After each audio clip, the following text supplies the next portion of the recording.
Bienvenue dans cette nouvelle édition du QG News. Au sommaire de l'actualité, le président sud-soudanais Salva Kiir a passé 3 jours en Afrique du Sud, au cours desquels il a rencontré le président Jacob Zuma et Cyril Ramaphosa, nouveau président de l'ANC. Il souhaite obtenir leur soutien dans la mise en place du processus de paix dans son pays.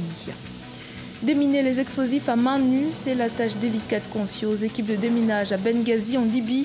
Elles tentent de sécuriser les zones ravagées par la guerre civile.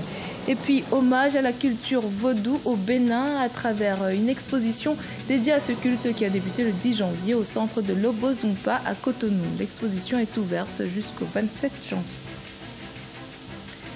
Mais tout d'abord, la République démocratique du Congo a signifié mercredi 24 janvier à la Belgique sa volonté de fermer dans un bref délai le consulat européen géré par Bruxelles à Kinshasa. Les autorités de Kinshasa ont également fait savoir à Bruxelles qu'elles souhaitaient la cessation immédiate des activités de l'agence belge de développement Enabel. Ces injonctions surviennent après que la Belgique ait annoncé le 10 janvier une révision fondamentale de sa coopération avec les autorités congolaises jusqu'à l'organisation d'élections crédibles condamnant les violences du 31 décembre 2017 à Kinshasa.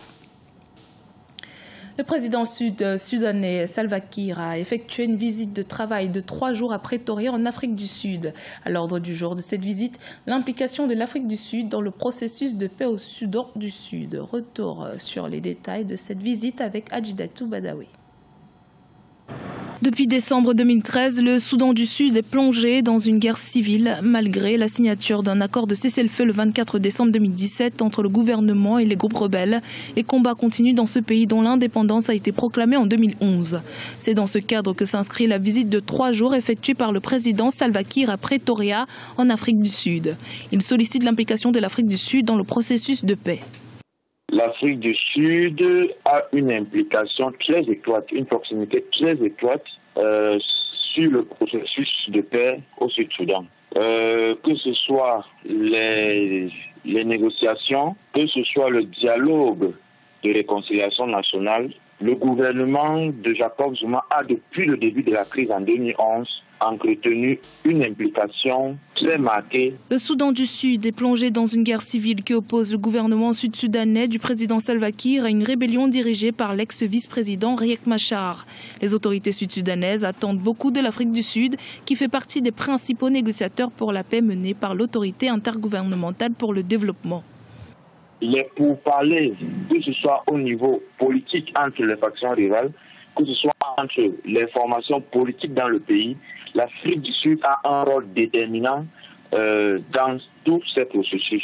Deuxièmement, dans le processus de paix, vous savez que sans quiétude sociale, il n'y a pas de processus de paix. Sans économie, sans une population nourrie, il n'y a pas de paix. Donc, l'Afrique du Sud est également un de ses partenaires qui contribue à l'aide alimentaire. Précisons que les responsables sud-africains et sud-soudanais ont également discuté de la possibilité de remplacer Cyril Ramaphosa, président de l'ANC en tant qu'envoyé spécial au Soudan du Sud, en raison de ses multiples fonctions. Le deuxième cycle du processus de paix revitalisé de l'autorité intergouvernementale pour le développement aura lieu à Addis Abeba à partir de la première semaine de février 2018. Les médiateurs essaieraient de convaincre tous les antagonistes de rendre permanent le cessez-le-feu de décembre.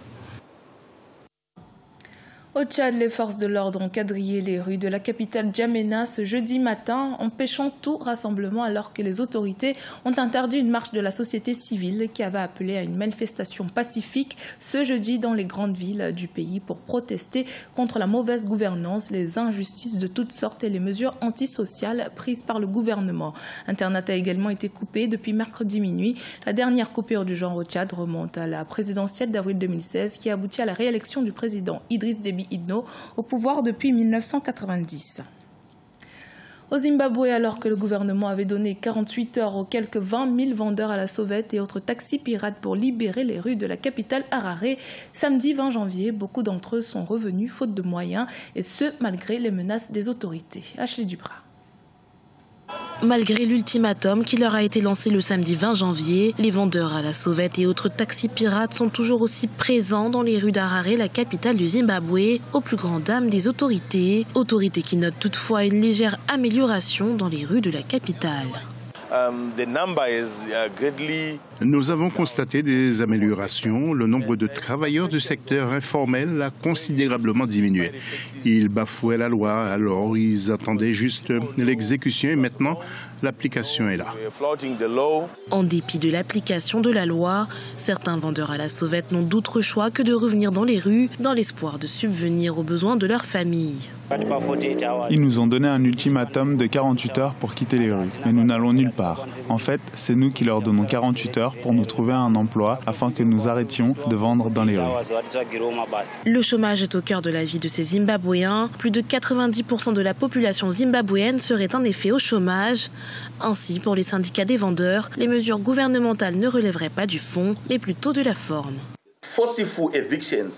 Les expulsions forcées des commerçants informels ne résoudront pas le problème actuel des ventes et au fond, ça ne fera qu'exacerber ces problèmes. On l'a déjà vu dans les quartiers d'affaires des grandes villes en 2015 où, dans la plupart des cas, les opérations comme celles proposées par le ministre ont abouti à des scènes laides et sanglantes.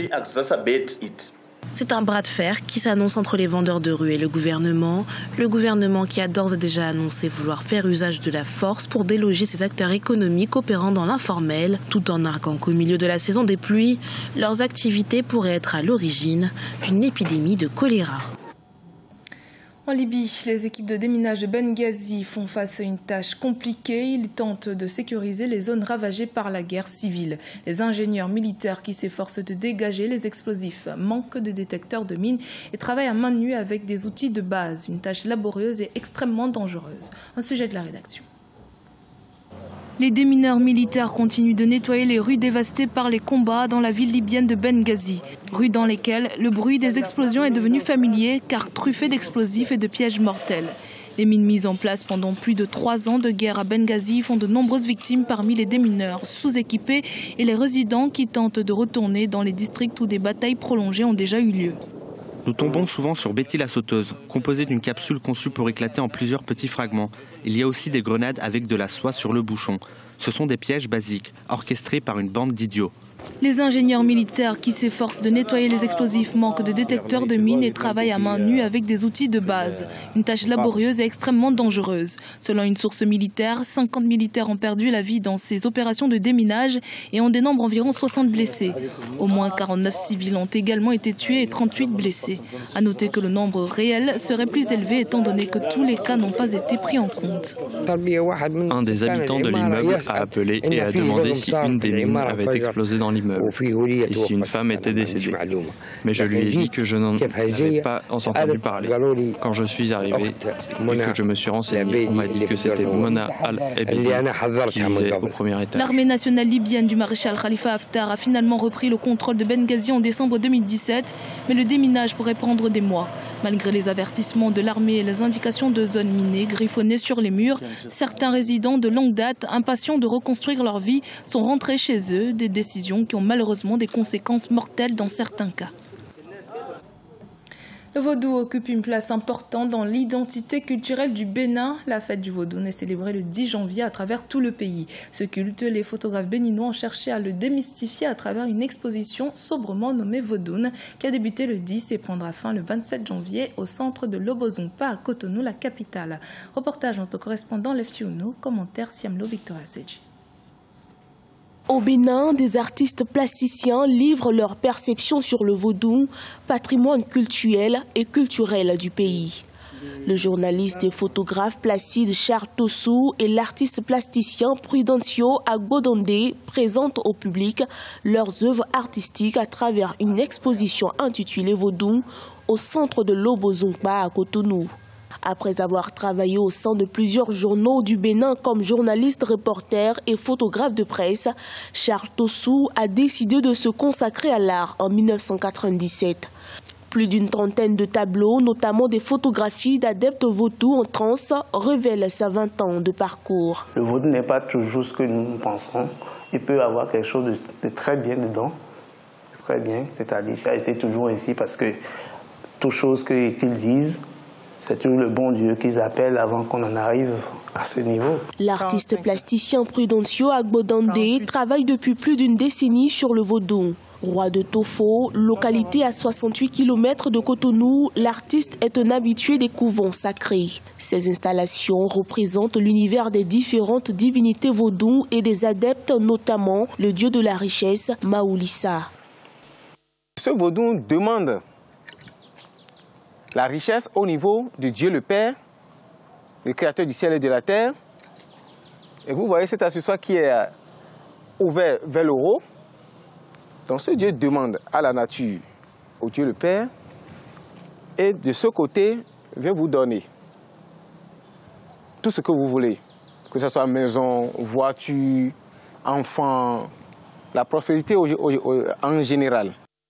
L'objectif visé par cette exposition est de révéler la face artistique des cultes vaudous à travers des images fixes et la sculpture. Sa Majesté Roi Prudencio prépare une tournée mondiale au cours de cette année 2018. Il entend également pérenniser l'art vaudou à travers son musée à Tofo. Quant à Placide Charles Tossou, il souhaite s'investir davantage dans les couvents afin de révéler à travers ses clichés les particularités des divinités vaudou. C'était le journal de la rédaction. Merci de votre fidélité. Dans un instant, une nouvelle édition de l'actualité sur Africa 24.